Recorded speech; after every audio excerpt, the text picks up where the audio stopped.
आज जिस jail break की कहानी मैं आप लोगों को सुनाने जा रहा हूँ वो इतनी हैरतअंगेज और रोमांचक है कि इस पर एक पूरी नोवेल लिखी जा सकती है। इस जेल में एक यूनिट 32 हुआ करती थी जिसे इस जेल की सबसे खतरनाक यूनिट कहा जाता था और इस जेल ब्रेक का मास्टरमाइंड वो पहला कैदी था जिसे यूनिट 32 में डाला गया था, मगर वो वहाँ से भाग निकला। इस जेल से भागना हर कैदी के लिए लगभग नामुमकिन था क्योंकि यहाँ इलेक्ट्रिक करंट वाली जालियां और गार्ड्स तो थे ही जो हर वक्त जेल के हर कैदी पर नजर रखते थे, मगर साथ ही साथ जेल की दीवारों के पीछे मिसिसिपी डेल्टा थी जो कई एकड़ में फैली थी और जहां से भागने में या तो कैदी को अपनी जान गंवानी पड़ती या वो पकड़े जाता। ये मिसिसिपी डेल्टा नदी के पास का वो किनारा था जो कीचड़ के जमा होने और झाड़ियां उगने की वजह से एक जंगल की तरह लगने लगा था और यहाँ बेहद गर्मी और जानलेवा कीड़े मकोड़े उतने ही खतरनाक थे जितने जेल के गार्ड्स। हालांकि इससे पहले भी एक कैदी ने जेल से भागने की कोशिश की थी, मगर मिसिसिपी डेल्टा की दलदल में वो फंस गया और उसे अपनी जान गंवानी पड़ी। तो आखिर कौन थे ये कैदी? क्या था उस यूनिट 32 में जहाँ का नाम सुनते ही कैदियों की रूह कांप उठती थी? और इस जेल में शामिल दोनों कैदी यहाँ से कैसे भागे और यहाँ से भागने के लिए उन्होंने क्या क्या रिस्क लिया, ये आपके रोंगटे खड़े कर देगा।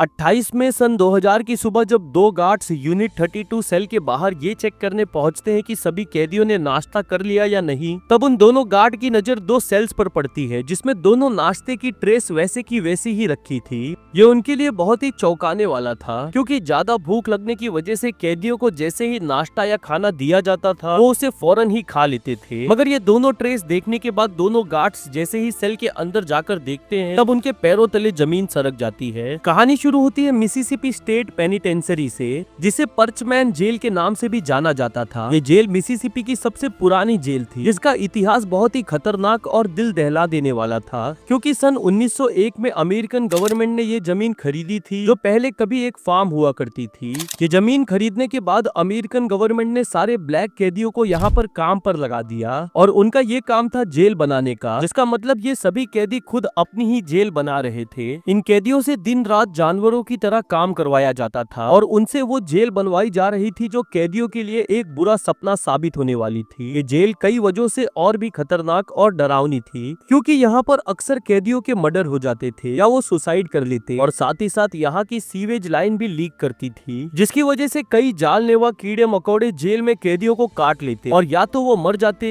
या फिर बीमार हो जाते। ये जेल 18,000 एकड़ की एक बहुत ही बड़े एरिया में फैली हुई थी जो पीछे की तरफ से बहुत ही बड़ी दलदल और झाड़ियों से घिरी हुई थी और ये इलाका अपने आप में ही एक जेल थी जहाँ कीड़े मकोड़े, सांप और दलदल का ऐसा जाल बिछा हुआ था जो किसी भी आदमी को मारने के लिए काफी था। इस जेल में कुल 3000 कैदी थे और हर कैदी यहाँ से भागना चाहता था, मगर क्योंकि यहाँ की दीवारों पर इलेक्ट्रिक वायर और खतरनाक गार्ड थे जिन्हें किसी भी कैदी को मौके पर गोली मारने के ऑर्डर्स थे, इसीलिए कोई भी कैदी यहाँ से भागने में कामयाब नहीं हो पाया। ये तो हो गई जेल की बात। अब आती है जेल की सबसे खतरनाक सुपर मैक्स यूनिट जिसे यूनिट 32 के नाम से जाना जाता था। यूनिट 32 महज एक जेल नहीं थी बल्कि ये वो जगह थी जहाँ कैदियों के साथ जानवरों से भी बुरा सलूक किया जाता था और इस यूनिट में इतने खतरनाक कैदी थे कि वो अक्सर रात को दूसरे कैदियों का रेप कर देते थे या उन्हें चाकू मार देते थे। इस यूनिट में टॉर्चर का अंदाजा इस बात से लगाया जा सकता है कि कुछ कैदियों ने तो इस यूनिट में अपनी दिमागी संतुलन को खो दिया और वो पागल हो गए क्योंकि ये यूनिट पूरी तरह फिजियोपैथ्स और मर्डरर से भरी हुई थी। इसीलिए इसके बाहर की दीवारों पर हाई वोल्टेज करंट वाली जालियां थी और साथ ही साथ वो गार्ड्स भी मौजूद थे जिन्हें कैदियों के भागने पर सीधा गोली मारने के ऑर्डर्स थे और यही वजह थी कि इस एरिया को किल जोन भी कहा जाता था। इस यूनिट की दीवारें भी पूरी तरह कंक्रीट से बनी हुई थी और इनमें स्टील की सरिया पड़ी हुई थी जो इन दीवारों को और भी मजबूत बनाती थी, मगर हाई वोल्टेज जालियां, गार्ड्स और ये दीवारें भी इन दोनों कैदियों को नहीं रोक पाई जिन्होंने मिसिसिपी की सबसे बेहतरीन जेल ब्रेक को अंजाम दिया। इस जेल ब्रेक के मास्टरमाइंड का नाम था रॉय हार्पर जो पहले भी सन 1981 में अरिजोना की जेल से भाग चुका था और उसे एक मर्डर और एक बैंक लूट के जुर्म में दोबारा मिसिसिपी जेल भेज दिया गया था। कोर्ट ने उसे उम्र कैद की सजा सुनाई थी जिसमें वो पेरोल पर भी बाहर नहीं आ सकता था और इस जेल में 8 साल गुजारने के बाद जब सन 1990 में सुपरमैक्स यूनिट की शुरुआत की गई, तब हार्पर वो पहला कैदी था जिसे इस यूनिट में डाला गया। हार्पर को इस यूनिट में इसीलिए डाला गया क्योंकि वो मर्डर कर चुका था और पहले भी जेल से भाग चुका था। और जैसे ही उसे यूनिट 32 में डाला गया, उस दिन वो ये फैसला करता है कि वो यहाँ से भाग जाएगा।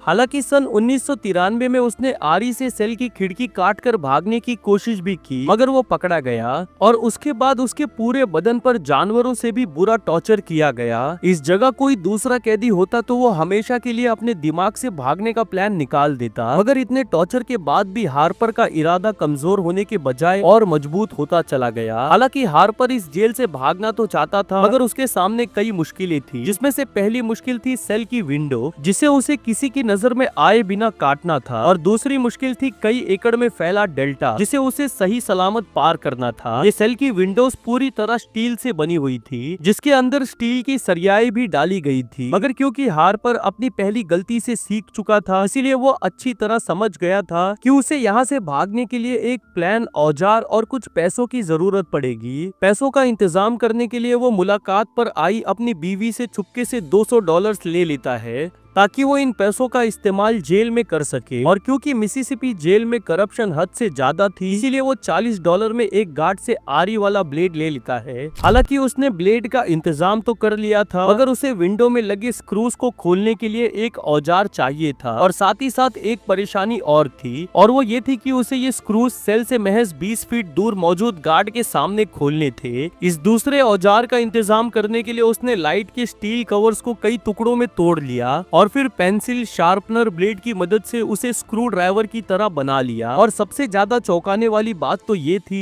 कि ये काम भी कर गया। हार्पर धीरे धीरे अपने प्लान की तरफ बढ़ रहा था, और इसी दौरान यूनिट 32 में एक और कैदी की एंट्री होती है, जिसे भी मर्डर के जुर्म में सजा हुई थी, और इस कैदी का नाम था जोहान वेलाडेज। जोहान बहुत ही खतरनाक कैदी था, जिसके बारे में ये कहा जाता था कि वो कभी भी किसी पर हमला कर सकता है, और क्योंकि उसे बिल्कुल हार्पर के बगल वाले सेल में रखा गया था, इसीलिए हार्पर को अब अपने प्लान पर खतरा मंडराता हुआ दिखाई देने लगता है। हार्पर को लग रहा था कि अब गार्ड के साथ साथ उसे जोहान पर भी नजर रखनी पड़ेगी, क्योंकि अगर जोहान ने कुछ भी उल्टा सीधा किया तो उसका पूरा प्लान चौपट हो सकता है। और तभी हार्पर के दिमाग में एक आइडिया आता है। हार्पर फैसला करता है कि अगर उसे अपने प्लान को किसी भी मुसीबत से बचाना है तो उसे जोहान को अपने प्लान में शामिल करना होगा, और तब वो उस मौके की तलाश में लग जाता है जब वो जोहान से बात कर सके। जेल में सभी कैदियों को 1 घंटे का ग्राउंड टाइम मिलता था, जिसमें वो एक दूसरे से बातचीत कर सकते थे, और यही वो वक्त होता था जिसका सभी कैदी बेसब्री से इंतजार करते थे। बहरहाल हार्पर ग्राउंड टाइम के दौरान जोहान को अपने प्लान के बारे में सब कुछ बता देता है, और जोहान बिना किसी हिचकिचाहट के उसके इस प्लान में उसका साथ देने के लिए तैयार हो जाता है। अब वो दोनों रोज ग्राउंड टाइम के दौरान मिलकर अपने प्लान के बारे में डिस्कस करने लगे, और उनमें ये तय होता है कि वो अपनी प्लान को 3 हिस्सों में बांटेंगे। पहला ये कि सेल की विंडो काट कर वो उससे बाहर निकलेंगे, दूसरा ये कि वो सेल के यार्ड को क्रॉस करके बाहर की तरफ निकल जाएंगे, और तीसरा ये कि दलदल और झाड़ियों से भरे डेल्टा को पार करके वो हमेशा के लिए मिसिसिपी से निकल जाएंगे। अपने प्लानिंग के हर स्टेज को अंजाम देने के लिए उन्हें बहुत ही बारीकी से तैयारी करनी थी, और खासकर वो दूसरा स्टेज जिसमें उन्हें जेल की यार्ड को पार करना था। इस पूरी प्लानिंग में किस्मत भी उनका साथ दे रही थी, और इसमें पहला कदम था उनका सेल, जो यूनिट 32 के फर्स्ट फ्लोर पर था। उनका प्लान था कि वो फर्स्ट फ्लोर पर बने अपने सेल की विंडोज को काट कर नीचे कूदेंगे और सी ब्लॉक की दीवारों की छाव में छुपकर यार्ड क्रॉस करके बाहर निकल जाएंगे। मगर उनके सामने जो सबसे बड़ा चैलेंज था वो था यार्ड का रास्ता। इस यार्ड को पार करने के दौरान 50 फीट का वो रास्ता भी था जो पूरी तरह से खुला हुआ था, और जहां फ्लड लाइट्स और गार्ड्स की नजर हमेशा रहती थी, और अगर वो लोग ये रास्ता पार भी कर लेते हैं तो भी उन्हें वो किल जोन पार करना था। जहां गार्ड्स हमेशा बंदूक लिए खड़े रहते थे। हालांकि हार्पर के लिए कोई नई बात तो नहीं थी, क्योंकि वो पहले भी जेल से भाग चुका था, मगर इस बार उसके भी पसीने छूट गए, क्योंकि एक छोटी सी गलती भी उन्हें बहुत बड़ी मुसीबत में डाल सकती थी। अब हार्पर और जोहान यूनिट 32 की हर छोटी से छोटी डिटेल पर बहुत ही बारीकी से नजर रखने लगे, ताकि कोई भी कमजोर कड़ी उनके हाथ लग सके। कुछ हफ्ते नजर रखने के बाद हार्पर को ये समझ आने लगता है कि उन्हें कैदियों के एक एक्स्ट्रा यूनिफॉर्म की जरूरत पड़ेगी, और इन यूनिफॉर्म्स को भी वो गार्ड को रिश्वत खिलाकर अपने सेल में मंगा लेते हैं। हार्पर इस यूनिफॉर्म के साथ साथ एक ब्लैक क्रीम भी बनाता है जिसे उसने कागज की राख और वैसलीन मिलाकर बनाया था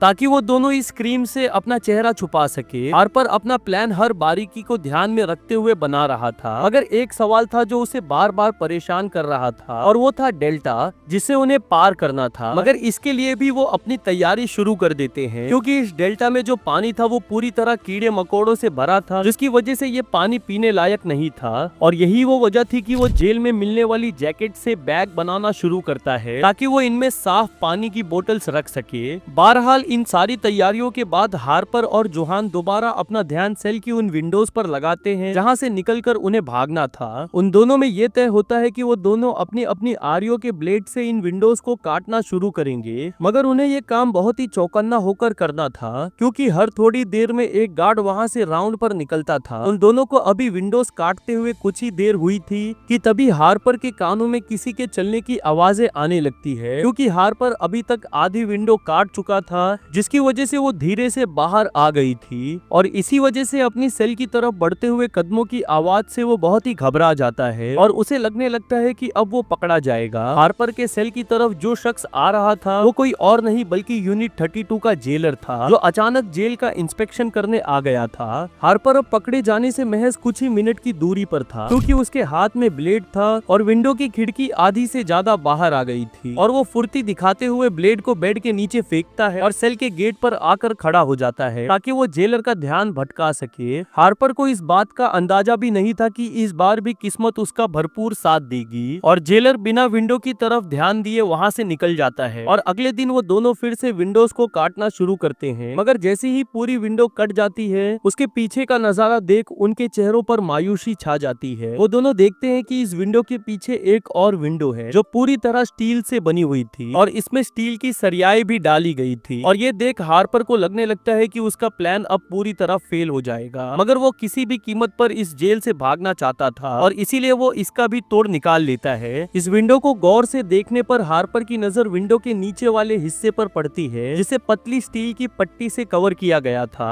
ये देखते ही हार्पर उस पतली स्टील की पट्टी में ब्लेड चलाना शुरू करता है और वो आसानी से कट जाती है। पट्टी काटते ही वो ये विंडो थोड़ा सा उठाता है। इसके नीचे एक लॉक था और उस लॉक को घुमाते ही ये विंडो चारों तरफ से अनलॉक हो जाती है, जिसका मतलब था कि अब वो इस विंडो को बिना काटे बाहर निकाल सकता था। उसके प्लान का पहला पड़ाव तो पार हो चुका था, मगर उसके प्लान की सबसे बड़ी परेशानी ये थी कि वो दिन दहाड़े रेंगते हुए जेल की यार्ड को पार नहीं कर सकते थे। इसीलिए हार्पर विंडो को वापस दीवार में लगाकर अपने पास रखे साबुन से पेस्ट बनाता है और उसे विंडो के किनारों पर लगा देता है ताकि आरी से काटे हुए के निशान छुप जाए। अब वो दोनों उस रात का इंतजार करने लगते हैं जिस रात उन्हें जेल से भागना था और 2 दिन के बाद वो रात आ जाती है। उन दोनों के बीच ये पहले ही तय हो चुका था कि वो किस वक्त भागेंगे और देर रात आखिरी सेल चेक होने के फौरन बाद वो दोनों अपने अपने यूनिफॉर्म बदलते हैं और जो 2 यूनिफॉर्म्स उनके पास एक्स्ट्रा थे वो उसमें चादर भरकर उसे एक डमी की तरह बनाना शुरू करते हैं। इसके फौरन बाद वो पहली विंडो को हटाकर दूसरी विंडो खोलते हैं और एक एक करके अपना सारा सामान विंडो के बाहर फेंकना शुरू करते हैं। सामान फेंकने के बाद हार्पर और जोहान दोनों अपने अपने चेहरों पर वो काली क्रीम लगा लेते हैं जिसे हार्पर ने वैसलीन और पेपर जलाकर उसकी राख से बनाया था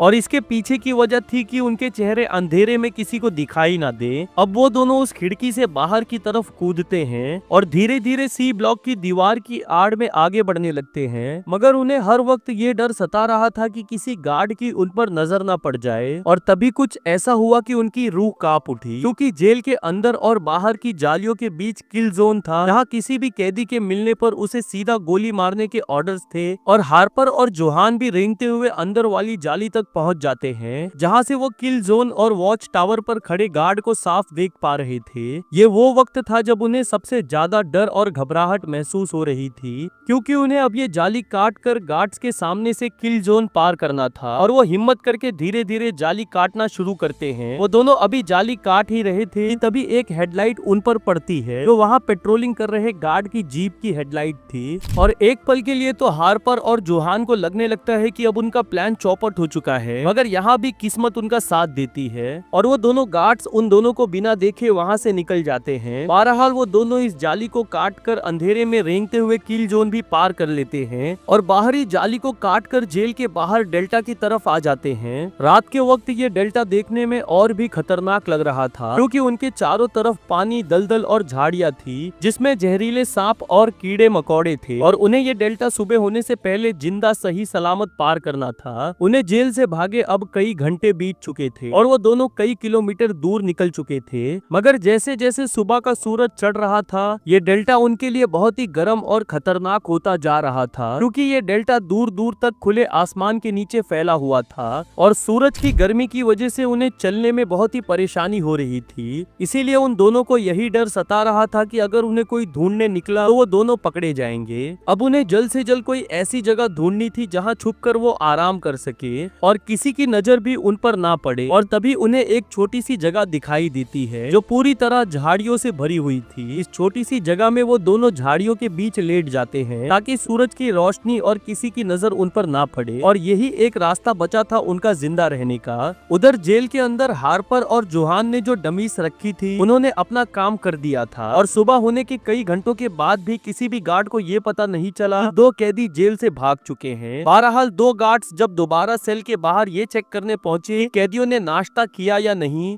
तब सेल में रखी ट्रेस देखकर उन्हें कुछ शक होता है और जब वो दोनों कैदियों के बेड को गौर से देखते हैं तब उन्हें ये डमीज दिखाई देती है जिसे देख उनके होश उड़ जाते हैं और उन्हें ये समझ आ जाता है कि हार्पर और जोहान जेल से भाग चुके हैं। दोनों में से एक गार्ड फौरन जेल के अलार्म को बजा देता है और अलार्म बजते ही जेल में भागदौड़ मच जाती है, जिसके बाद गार्ड और जेलर हार्पर के सेल के अंदर पहुंच जाते हैं जहां उन्हें वो होल मिलता है जो विंडो को काटने की वजह से हुआ था। इस विंडो को देखते ही जेलर को पूरा माजरा समझ आ गया कि हार्पर और जोहान इस विंडो के जरिए यार्ड से होते हुए डेल्टा की झाड़ियों की तरफ भागे हैं और वो फौरन पूरे जेल में लॉकडाउन लगवाकर उन दोनों की तलाश शुरू कर देते हैं। हार्पर और जोहान को जेल से भागे 12 घंटे से ज्यादा बीत चुके थे, जिसका मतलब था कि अब वो जेल से 12 घंटे आगे थे और ये उनके लिए बहुत ही मददगार साबित हुआ। जेल अथॉरिटीज इन दोनों कैदियों को 24 घंटे होने से पहले पकड़ना चाहती थी क्योंकि इससे ज्यादा देर होने पर वो उनकी पहुंच से बहुत दूर निकल सकते थे और इसीलिए वो FBI को इसकी खबर देकर उन्हें भी अपने साथ शामिल कर लेते हैं।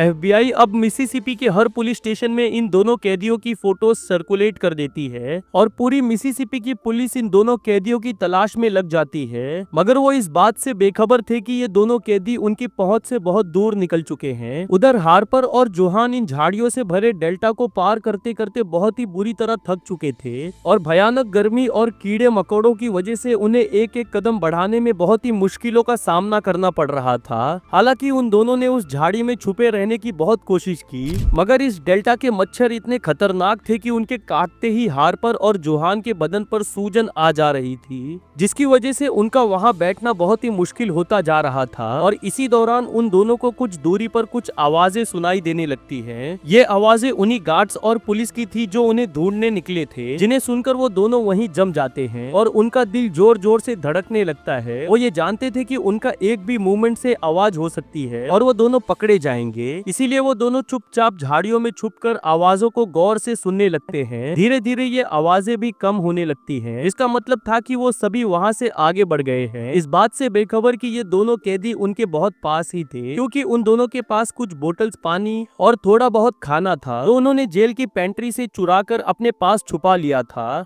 और इसी के सहारे वो दोनों 3 दिन और 3 रातों तक उस डेल्टा में छुपकर आगे बढ़ते रहे ताकि पुलिस और गार्ड्स उन तक ना पहुंच सके। बहरहाल 3 दिन की जद्दोजहद के बाद वो इस डेल्टा को पार करने में कामयाब हो जाते हैं और मिसिसिपी के एक छोटे से कस्बे वेब तक पहुंच जाते हैं। ये एक बहुत ही छोटा सा कस्बा था जहाँ की आबादी बहुत ही कम और बहुत ही शांति थी और उन दोनों को लगने लगता है कि ये एक परफेक्ट जगह है उनके छुपने की और अपने जरूरत का सामान लाने के लिए। इस दौरान उनकी नजर एक घर पर पड़ती है जो कि एक सुनसान जगह पर बना था और वो इस घर पर नजर रखना शुरू कर देते हैं ताकि मौका मिलते ही वो इसके अंदर घुस सके। इस घर में दो बूढ़े मियाँ बीवी रहते थे जो संडे होने की वजह से चर्च गए हुए थे और यही वो मौका था जिसका हार्पर और जोहान को इंतजार था। और क्योंकि उन दोनों को मिसिसिपी से भागने के लिए कार चाहिए थी, इसीलिए वो दोनों घर के अंदर घुस जाते हैं और सबसे पहले किचन के अंदर घुसते हैं क्योंकि वो बेहद भूखे थे। अपनी भूख मिटाने के बाद वो पूरे घर में इधर उधर अपने और भी जरूरत का सामान ढूंढ रहे थे कि तभी उन्हें कुछ ऐसा दिखाई देता है जिसे देख उन्हें अपनी आंखों पर यकीन नहीं होता और जो इस पूरी कहानी को बदल कर रखने वाला था। उन्हें एक अलमारी दिखाई देती है जो पूरी तरह हथियारों से भरी हुई थी और इसमें पिस्तौल, शॉटगन से लेकर गोलियां भी रखी थी जो हार्पर और जोहान के लिए किसी खजाने से कम नहीं थी। वो दोनों ये सारे हथियार निकालकर अपने पास रखी रहे थे कि तभी उन्हें बाहर कार रुकने की आवाज सुनाई देती है और इस कार में वही दोनों बूढ़े मियाँ बीवी थे जिनके घर में ये दोनों कैदी घुसे थे। कार की आवाज सुनते ही वो दोनों किचन के दरवाजे के पीछे बंदूक लेकर छुप जाते हैं और ये मियाँ बीवी इस खतरे से बेखबर जैसे ही किचन का दरवाजा खोलते हैं, हार्पर और जोहान उन दोनों पर बंदूक तान देते हैं। ये देखते ही उन दोनों की चीख निकल जाती है और उन्हें ये समझ नहीं आ रहा था कि ये हुआ कैसे, मगर हार्पर उन दोनों से कहता है कि वो उन्हें कोई नुकसान नहीं पहुंचाएगा और उसे बस कार की चाबी चाहिए। वो दोनों मियाँ बीबी इतने ज्यादा डरे हुए थे कि वो फौरन कार की चाबी निकाल कर उन दोनों कैदियों को दे देते हैं, जिसके बाद हार्पर और जोहान उन मियाँ बीबी के हाथ पैर बांध देते हैं ताकि वो पुलिस को खबर ना कर पाए और कार में बैठकर वहाँ से फरार हो जाते हैं। अब उन दोनों के पास एक कार थी और वो दोनों कपड़े भी बदल चुके थे जिसकी वजह से ये पता लगाना मुश्किल था कि ये दोनों कैदी हैं। और सबसे मुश्किल काम जो वो करने में कामयाब हुए थे वो था जेल से भागने के बाद उन्होंने पूरे 3 दिन निकाल लिए थे, जबकि 90% कैदी 24 घंटे के अंदर ही पकड़े जाते हैं। अब उनके सामने एक लंबी रोड थी और उन्हें मिसिसिपी छोड़कर पूरे अमेरिका के किसी भी शहर में गायब हो जाना था, मगर उनकी आजादी ज्यादा दिनों तक टिक नहीं पाई। FBI अब उन बूढ़े मियाँ बीबी से पूछताछ शुरू करती है जिनके घर में हार्पर और जोहान घुसे थे और वहीं से उन्हें उस कार के बारे में भी पता चल जाता है जिसमें बैठकर वो दोनों फरार हुए थे। हालांकि FBI ये तो जानती थी कि वो कौन सी कार में बैठकर भागे हैं, मगर उनके सामने सबसे बड़ा सवाल ये था कि आखिर वो दोनों गए कहाँ। और तब FBI अपनी एक थ्योरी बनाते हुए अलग अलग स्टेट्स की पुलिस स्टेशन में अलर्ट जारी कर देती है कि दोनों कैदी नॉर्थ कांसास से होते हुए वेस्ट वर्जीनिया की तरफ गए हैं, क्योंकि हार्पर बहुत ही चालाक था और वो ये बात बहुत ही अच्छी तरह जानता था कि अगर वो दोनों ज्यादा देर तक एक ही कार में रहेंगे तो वो पकड़े जाएंगे और इससे निपटने के लिए वो एक बेहतरीन चाल चलता है। अब वो और जोहान एक नई कार की तलाश में लग जाते हैं और इसी दौरान उनकी नजर एक होटल की पार्किंग में पड़ती है जहां एक शख्स वैन से उतरकर उसे लॉक कर रहा था और वो दोनों फौरन उस पार्किंग लॉट में जाकर उस पर अटैक करते हैं और उसकी वैन को लेकर वहां से भाग जाते हैं। इस वैन को चुराने के बाद एक खतरा उनके सर पर लगातार मंडरा रहा था और वो ये था कि इस वैन का मालिक वैन की रिपोर्ट लिखवाने जरूर जाएगा और वो दोनों तब भी पकड़े जाएंगे। और तब हार्पर फैसला करता है कि वो इस वैन के पूरे कलर को बदल देगा। हार्पर एक दुकान से ब्लू कलर का पेंट और कुछ प्लेट्स खरीदता है और वो इस वैन को इस तरह बदल देता है जिससे उसे पहचानना मुश्किल था और फिर वो दोनों इंडियाना की तरफ निकल जाते हैं। हालांकि अब तक सब कुछ सही चल रहा था और वो दोनों हमेशा के लिए भागने में कामयाब भी हो जाते, मगर अब जोहान की घबराहट और डर उस पर हावी होने लगा और यही आगे चलकर उन दोनों के पकड़े जाने की वजह बना। इंडियाना जाने के दौरान वैन को जोहान चला रहा था और अपने डर और घबराहट की वजह से वो वैन को बहुत तेज चला रहा था, जिसकी वजह से उनकी वैन इंडियाना स्टेट पुलिस की नजर में आ जाती है और वो उसका पीछा करने लगते हैं। ये एक बहुत ही बड़ी गलती थी जो उनकी सारी प्लानिंग और सारी मेहनत पर पानी फेरने वाली थी और police officer Raymond Coleman siren बजाकर इस वैन को रुकवाते हैं और धीरे धीरे वैन की तरफ बढ़ने लगते हैं। मगर इससे पहले वो वैन तक पहुंचते जोहान घबराहट में उन पे गोली चला देता है।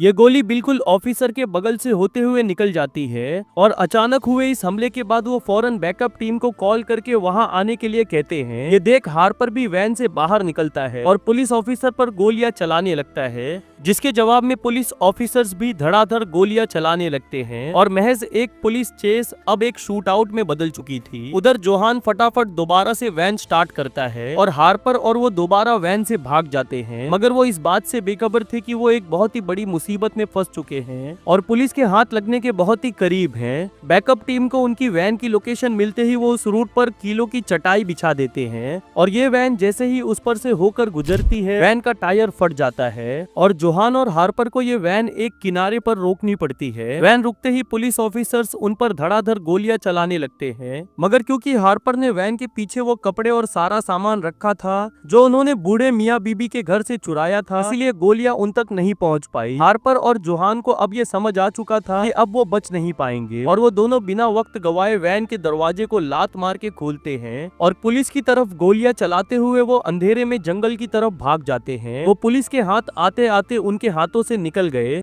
और अगले 2 दिनों तक इंडियाना के छोटे से कस्बे में इधर उधर छुपते फिर रहे थे, जिसके बाद पुलिस पूरे कस्बे में हाई अलर्ट जारी कर देती है और लोगों से कहती है कि इस हुलिये के 2 शख्स उन्हें जहां भी दिखाई दे वो फौरन पुलिस को खबर करें। अब हार्पर और जोहान के पास रखा खाने का सामान भी खत्म हो रहा था और साथ ही साथ इंडियाना के जंगलों की ठंड उन्हें बहुत ही परेशान कर रही थी और तब वो दोनों खाने की तलाश में जंगल से बाहर आते हैं और यही उनकी सबसे बड़ी गलती साबित हुई। जंगल से निकलने के बाद वो दोनों वहाँ की भीड़ में शामिल होकर उनमें घुलने मिलने की कोशिश कर ही रहे थे, तभी उनका सामना एक ऑफिसर से हो जाता है जिसका नाम ट्रॉनी इलो था और वो पेट्रोलिंग पर निकला था। हालांकि ये आमना सामना इत्तेफाक से हुआ था, मगर हार्पर और जोहान को देखते ही वो समझ गया कि ये दोनों वही शख्स हैं जिनके बारे में अलर्ट जारी किया गया है और वो फौरन अपनी कार के दरवाजे के पीछे खड़े होकर अपनी बंदूक उन पर तान देता है। जोहान और हार्पर अब ऑफिसर ट्रॉली से महज 5 फीट की दूरी पर थे और पुलिस की गन अपनी तरफ देख वो दोनों अपने हाथ बोनेट पर रख कर सरेंडर करने का नाटक करने लगते हैं, क्योंकि उन दोनों के दिमाग में कुछ और ही चल रहा था। वो दोनों अब एक दूसरे की तरफ देखकर आंखों से कुछ इशारा करते हैं और इससे पहले ऑफिसर ट्रॉली इलोन्स उन्हें गिरफ्तार करता, जॉन अपनी गर्दन हिलाता है, जिसके बाद हार्पर ऑफिसर ट्रॉली को धक्का दे देता है और इसी दौरान जोहान पुलिस कार को स्टार्ट करता है और वो दोनों उसमें बैठकर वहां से फरार हो जाते हैं। पुलिस कार से फरार होने के 2 घंटों के बाद वो दोनों चौथी बार एक और वैन चुराते हैं, मगर इस बार किस्मत उनका साथ छोड़ देती है और जल्दी जल्दी और घबराहट में उनसे इस वैन का एक्सीडेंट हो जाता है। पुलिस फौरन एक्सीडेंट लोकेशन पर पहुंचकर उन दोनों को हथकड़ियां पहनाती है और अपनी हिरासत में ले लेती है और आखिरकार उन दोनों का ये आजादी का सफर यहाँ खत्म हो जाता है। उन दोनों को दोबारा मिसिसिपी जेल की यूनिट 32 भेज दिया जाता है, मगर क्योंकि यूनिट 32 में कैदियों के साथ जानवरों से भी बुरा सलूक किया जाता था, इसलिए हार्पर कोर्ट में इस यूनिट को बंद करने की अपील करता है, जिसके बाद कई साल चली लीगल फाइट में हार्पर ये केस जीत जाता है और सन 2010 में यूनिट 32 हमेशा के लिए बंद कर दिया जाता है। इस केस के बाद बाकी कैदी जेल में हार्पर की बहुत इज्जत करने लगे और साथ ही साथ वो जेल में अपनी जिंदगी पर नोवेल भी लिखने लगे, जिसे पब्लिश होने में 6 साल लगे। हार्पर आज भी कोलोराडो के एक जेल में अपनी सजा काट रहा है, जो मिसिसिपी की यूनिट 32 से 1000 गुना ज्यादा अच्छी है।